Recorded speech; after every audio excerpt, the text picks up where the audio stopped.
Hola ninjas, it's Senora with your advanced direct object pronoun video.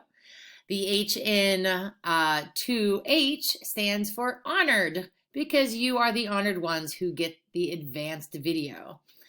So what we're going to go over are some grammatical tidbits that you will run into as long as you're dealing with Spanish. So I really wanted to show them to you. So just to recap about direct objects are a person or people, a thing or things. So a direct object is a noun.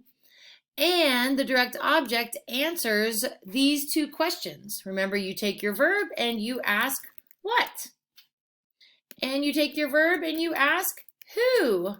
So if my sentence is, I love you, I take my verb, love, and I say, love what? Love who? And my answer is you. You are the direct object. Now, I need a pronoun because I can't use to. That's a subject. I need a pronoun. So remember, I can use these little words. Some of them are familiar, like may and te. And then we have the new ones. Remember, him or it masculine is lo. Her or it feminine is la. For us, we're going to use nos again. For yins, os. So these top four are the same as with indirect objects. And then them masculine is just the plural form of lo. And them feminine is just the plural form of las. So we're going to use one of these little guys to be more efficient. So remember, we talked about where to put the direct objects. Now, I don't want to confuse you, so listen closely.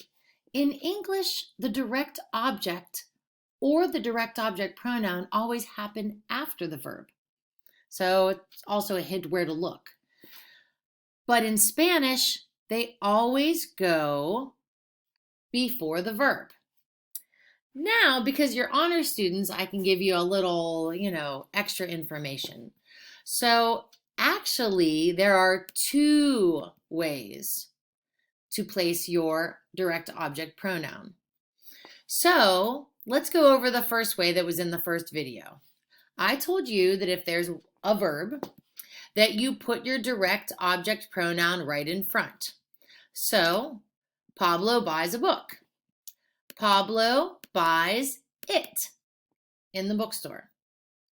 Maria sees us at the park. This is not wrong. If there is one conjugated verb, you only have one option to put it in front of the verb. So I like to think of one verb, one way. But, okay, well, before we get to the next part, let's just try it real quick. So, I watch it. It refers to la película. So, let's see if you can figure out how to put this sentence together. It's present tense. So, yo miro, and then my it refers to película, so I go here and I put my la in front of my verb. Yo la miro. I watch it. What about this one? Now this is past tense. We ate them. Them refers to los perros calientes, hot dogs. So we, nosotros, ate, comimos. And then what am I going to use for them? Which one am I going to use for them?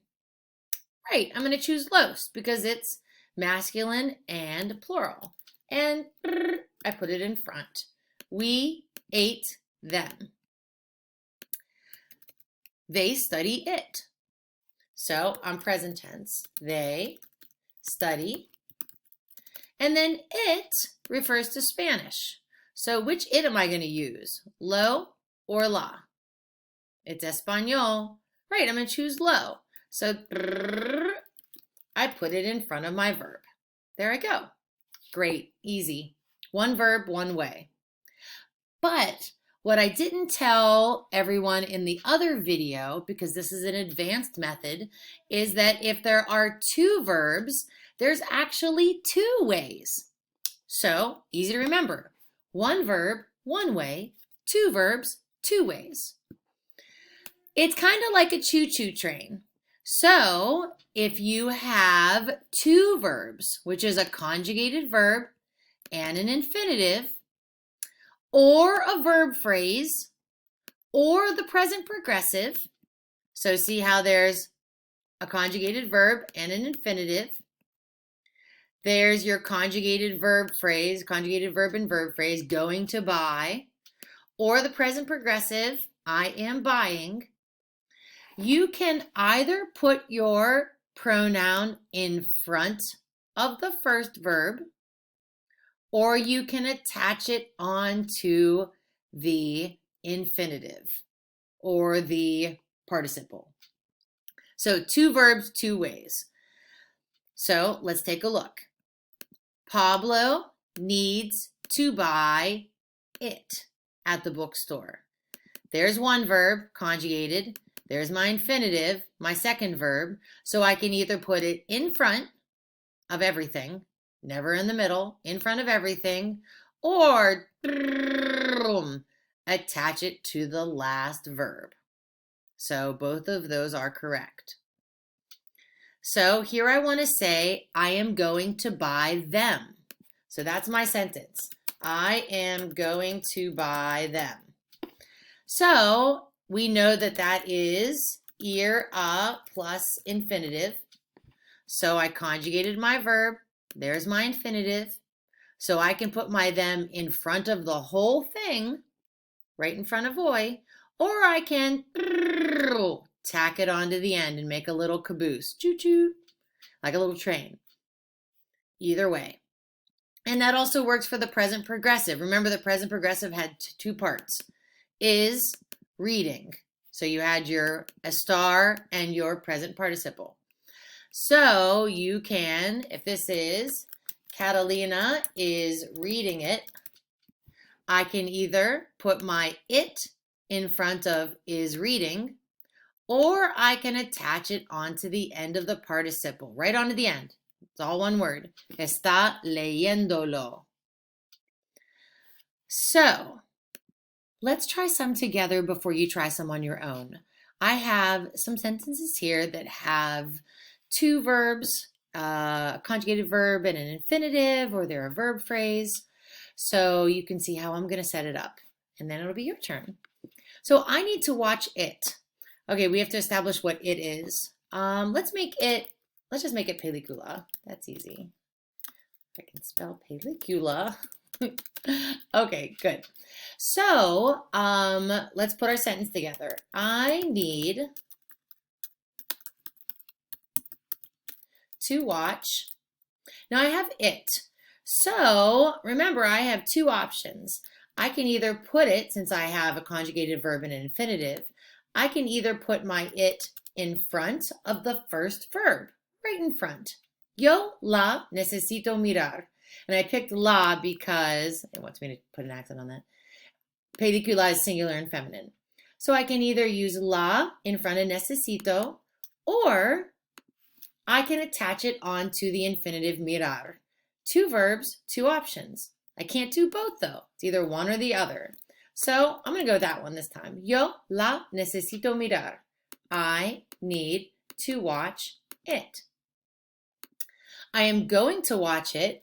That's ir, a plus infinitive. So that's a verb phrase. So I'm going to put my sentence together. I am going to watch. So voy a mirar. Then my it. So first option, put it in front. Goes right in front of voy. Not here, not in between. It either goes right in front of the first verb, or attaches onto the end of the infinitive. Yo voy a mirar la. All one word. So two verbs, two options. Here we have our conjugated verb and our infinitive right here. So that's why I was able to do that. I have to watch it. That's going to be tener que plus infinitive. So, yo tengo que mirar. First option, put it in front of the first verb. So, there it is right in front of tengo. Yo la tengo que mirar. Or, all the way attach to the infinitive, making a little train. Yo tengo que mirarla. Now, is one used more than the other? Not really. I kind of see them both ways, kind of equally. Here's what you have to be careful of. Listen. Are you listening? If this is going to be confusing for you, always put it in front. Because if you always put it in front, you are never wrong. You are never wrong if it's always in front. But you are wrong if you have only one verb.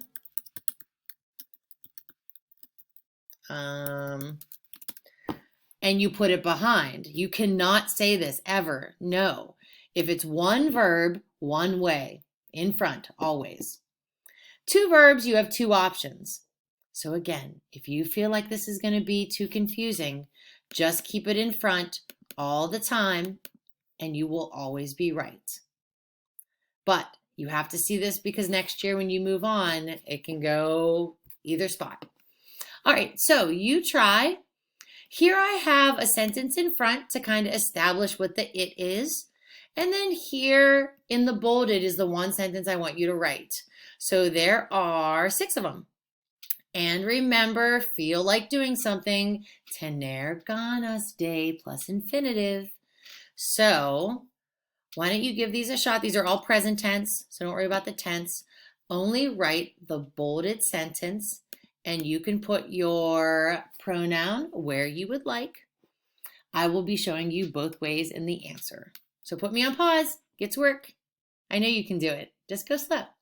Okay, so maybe it was a little bit, kind of rough, but, we'll get practicing here. I want a bicycle. I want to ride it. We know it is referring to the bicycle. So bicicleta. So we're going to use la for it. So here are my two options. Yo, now let me just write the sentence because I want to show you. Yo quiero montar. I can put it in front. La, just like that. Or yo quiero montar la. Attached to montar, never in the middle, either in the front or the back. Remember, only if there's two verbs do you have two options. She reads the books every day. She is going to read them today. So we know them is referring to books. So that would make them a los. So here is my first option. Ella va a leer hoy. I can put my los in front of va. She is going to read them today.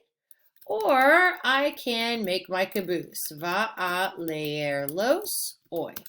I can attach it onto leer. In the front or in the back, never in the middle. They cleaned the kitchen. Oh, I lied. Oh, but you're used to me fibbing. So, well, this is present tense here. This is past. They cleaned the kitchen. So they have to clean it now. We know it refers to kitchen. Kitchen is cocina, so the it that you chose was la. They have to clean it now. Ellos, tener que plus infinitive. Oh my. Ellos tienen que limpiar. And I'll just put the ahora in there. So it's either going to go in the front, in front of the first verb. Ellos la tienen que limpiar. Or ellos tienen que limpiar la ahora, or attached to limpiar. In the front or in the back, never in the middle. I need to see Senora. I need to see her. I need to see you too. I miss you guys very much. So the her refers to Senora. So you're going to choose what pronoun? La. Good. So, yo necesito ver. We could put it in front. La. Yo la necesito ver. Or yo necesito verla. All one word. In the front or attached to the infinitive. Okay, never in the middle. She wants to call you. So we don't need a second sentence here because you is the direct object pronoun. So, ella quiere llamar. What are you going to use for you?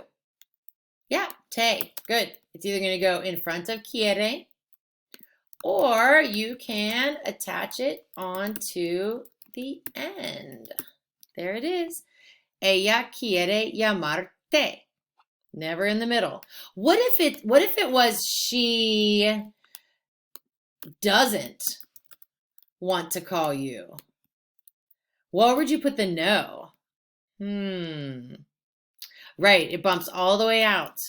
Exactly. Nothing not here. This stays as close to the verb as possible. No te quiere llamar or no quiere llamarte. You played soccer with your friends yesterday. You feel like playing it today too. What's it? Right, soccer. El fútbol. So you chose lo.